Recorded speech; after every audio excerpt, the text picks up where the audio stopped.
right? I'll give you another example.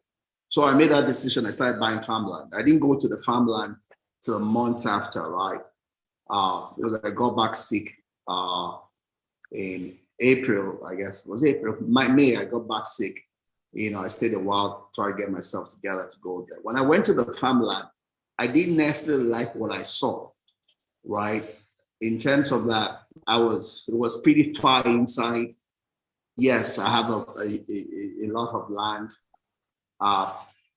In my imagination, I was expecting something better than what I saw.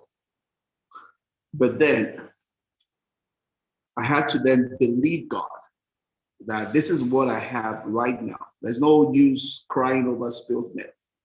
It's now for me to make the best of what I had, right? It's not about crying over it.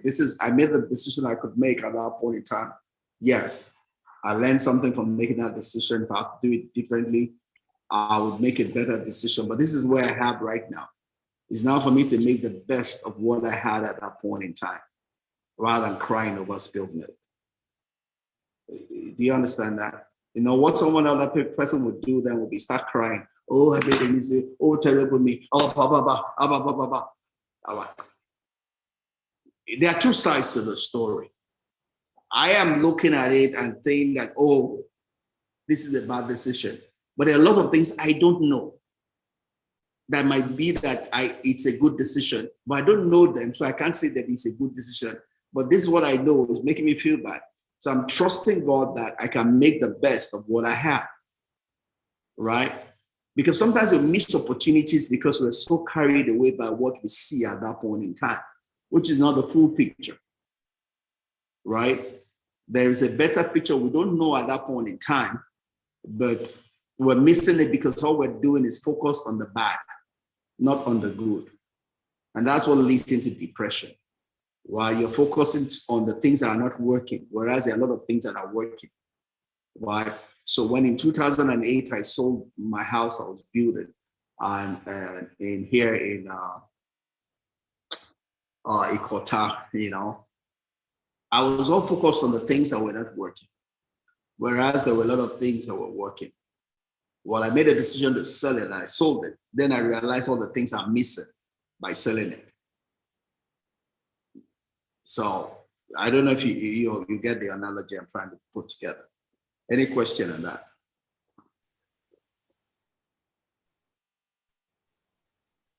So by any question on that?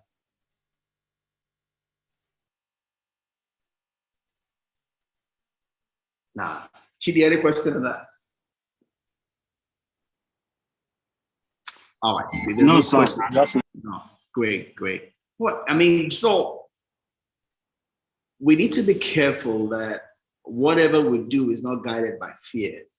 First two things we've talked about all through up to this point is between directing and guidance. What we want to do to our words is give them guidance so that they can make decisions, not do all the job for them. If we do all the job for them and we're all just give them direction, they will not grow. We want our children to grow. We want to prepare them for the bigger world, right? We don't just want to prepare them for ourselves. We want to prepare them to be able to face the world. And the only way they're going to face the world is if they have the ability to make decisions. Because it's decisions that determine whether you win or you lose in the world. Right? The world is won, conquered, or lost by your ability to make decisions. And not just make decisions, it's how fast you make that decision. You see, the rich easily make decisions, right? And stand by it. The poor take forever to make a decision. And once they make the decision, they start second guessing themselves. Right? Do you agree with that? Any problem with that? It is a tested and true statement. So, but I just want to be sure you understand the principle behind it. The rich easily make decisions and they stand by it. The poor take forever to make decisions, and once they make that decision, they start second guessing themselves. Do you understand? Why But why is it that? Is it because the rich have more resources than the poor? Would you say? No, it's because they have a clarity as to what their values and goals are. So if you have a clarity as to what your goals are, your targets are, and your values are, then you know what will go for you and what will not go for you. You don't have to waste time. I mean, someone brings a business proposal for you as to uh, how to sell drugs, for instance. You don't have to waste time thinking about whether that's a place to go or not, because you know that it doesn't go with your value system, your belief system. If Chidi, go ahead, then I'll continue later. You have a question, Chidi. I see your hand raised up. Go ahead.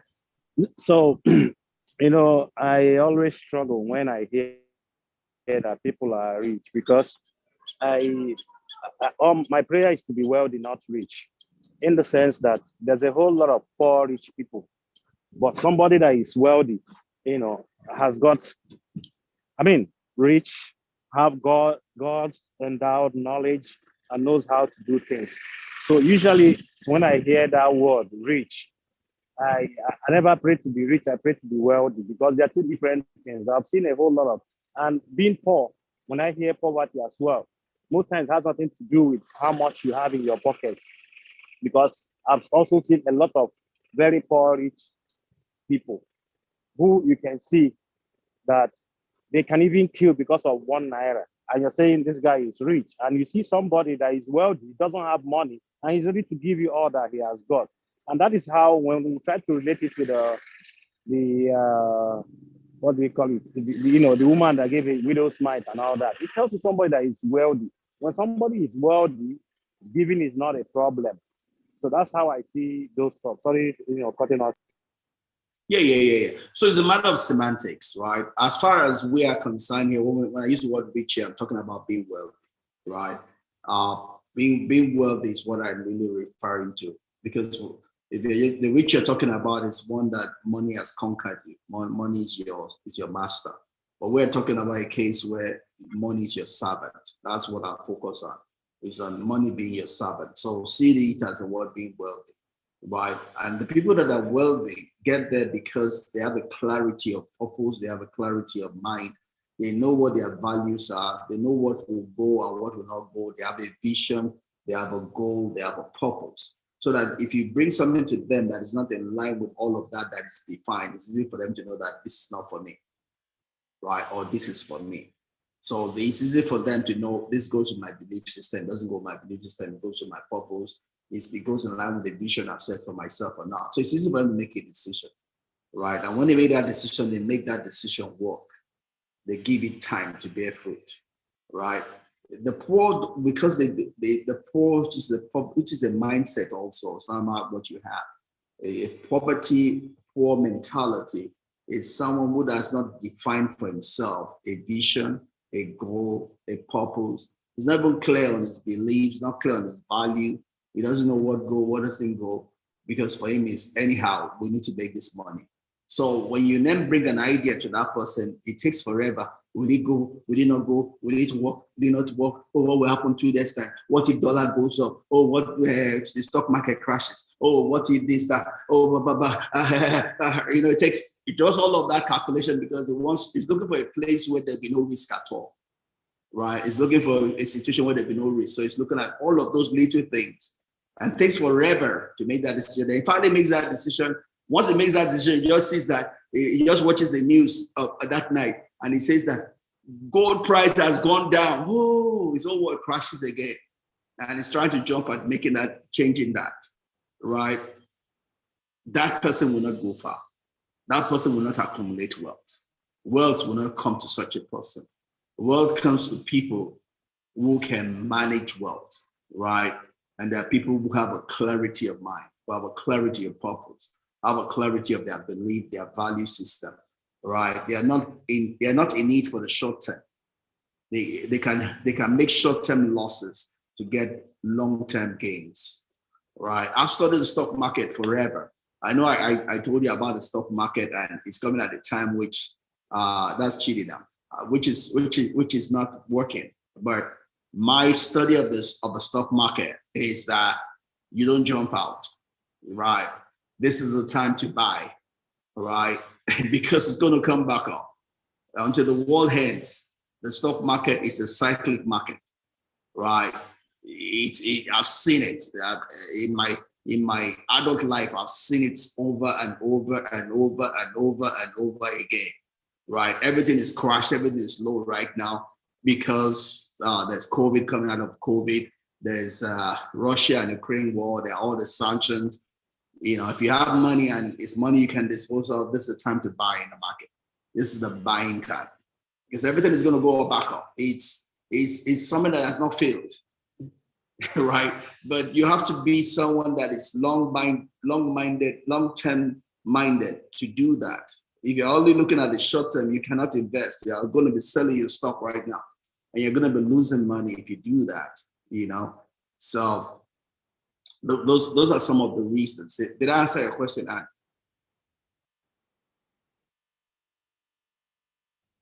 Yes, And you did.